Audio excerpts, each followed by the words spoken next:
Pada laporan studi kasus ini akan membahas tentang perusahaan JD.ID. JD.ID merupakan salah satu perusahaan e-commerce di Indonesia. JD.ID didirikan oleh pengusaha bernama Liu Qiangdong pada Juli tahun 1998. Dulunya menjual produk-produk optik magnet unggulan untuk wilayah Beijing, China. Kemudian pendiri perusahaan ini berusaha mengembangkan produk yang dijual dengan menyediakan barang-barang elektronik, komputer, telepon seluler, dan barang lainnya. JD.ID merupakan layanan perusahaan yang beroperasi di Indonesia sejak tahun 2015. Pada awalnya, layanan ini berfokus kepada produk elektronik dan gadgets. Tetapi layanan ini memperluas penawaran produk terhadap pelanggan. JD.ID mengemban misi Make the joy happen, yang artinya menghadirkan kebahagiaan kepada seluruh pelanggan di Indonesia dengan memberikan layanan andal, cepat, dan aman. Model transaksi dari layanan JD.ID yaitu dapat dilakukan dengan berbagai metode pembayaran seperti melakukan pembayaran secara langsung, pembayaran lewat kartu kredit maupun layanan lainnya.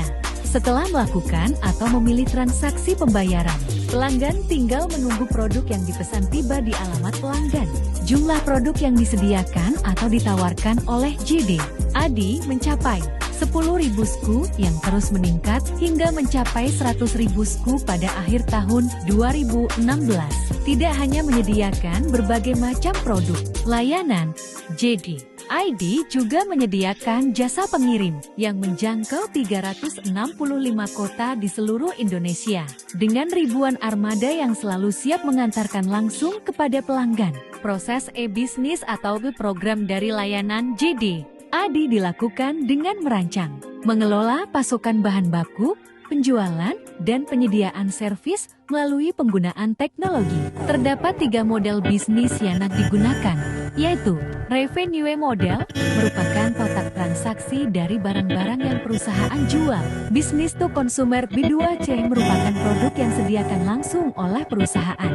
Dan marketplace E2C merupakan produk yang dipasarkan para penjual yang bekerja dengan perusahaan. Perusahaan JD.ID diyakini paling unggul dalam mengembangkan inovasi di bidang teknologi, seperti mengembangkan sejumlah proyek. Dampak dari penerapan layanan JD.ID di Indonesia membawa keuntungan yang besar, di mana layanan ini melakukan berbagai cara untuk memudahkan konsumen dalam bertransaksi. Salah satu dampak besar bagi perekonomian Indonesia, yaitu pada saat pandemik COVID-19. Dampak yang dapat terjadi, yakni kebocoran data pribadi dari pengguna layanan. Kebocoran yang dialami dapat berupa penyalahgunaan data pribadi seseorang oleh orang lain demi mendapatkan keuntungan. Dampak terhadap perusahaan, apabila pengguna mengalami kebocoran akan data pribadi, pengguna dapat menuntut perusahaan.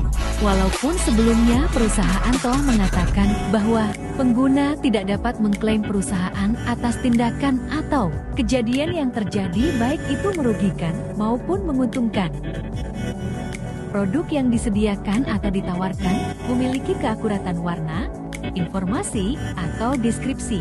Kesatu produk yang ditampilkan pada layar monitor bisa jadi tidak sama persis dengan produk yang diterima, tetapi layanan akan berusaha memastikan informasi yang akurat, guna memastikan produk yang dibeli sesuai dengan ekspektasi. Selama mewabahnya COVID-19, banyak masyarakat yang melakukan pembelanjaan secara online. Salah satu layanan belanja online yang digunakan adalah JD.ID.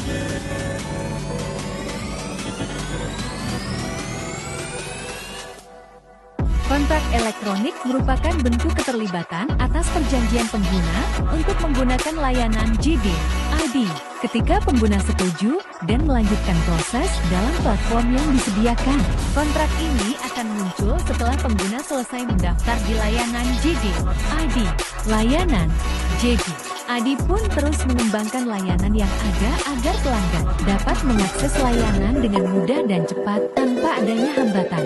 Semua pengguna layanan JD.ID dapat mempublikasikan ulasan, komentar, foto, video, dan konten lainnya. Juga memberikan saran